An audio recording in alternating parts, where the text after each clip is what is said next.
ദുബായിലും ഷാർജയിലും ഇറാന്റെ ആക്രമണം. ദുബായ് തീരത്ത് കുവൈറ്റിന്റെ എണ്ണ ടാങ്കറിന് നേരെ ആക്രമണമുണ്ടായി. ദുബായ് അൽബദയിൽ ഡ്രോൺ അവശിഷ്ടം വീണ കെട്ടിടത്തിന് തീപിടിച്ചു. ഷാർജയിൽ അൽഖുറായ ടെലികോം കമ്പനിയുടെ ഓഫീസിന് നേരെയാണ് ഇറാൻ ഡ്രോൺ ആക്രമണം നടത്തിയത്.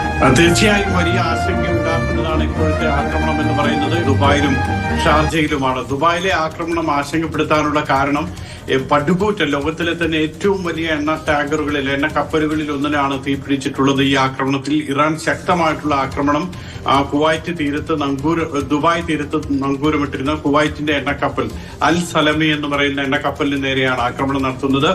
ഈ കപ്പൽ ഏതാണ്ട് ഒരു 332 മീറ്റർ നീളവും 60 മീറ്റർ വീതിയുമുണ്ട്. ഏതാണ്ട് 3,19,000-ത്തിലധികം ടൺ എണ്ണ സംഭരിക്കാൻ ശേഷിയുള്ളതാണ് ഈ ടാങ്കർ. അതിനാണ് തീ പിടിച്ചിരിക്കുന്നത്. ആക്രമണ സമയത്ത് 24 ജീവനക്കാർ ടാങ്കറിൽ ഉണ്ടായിരുന്നു.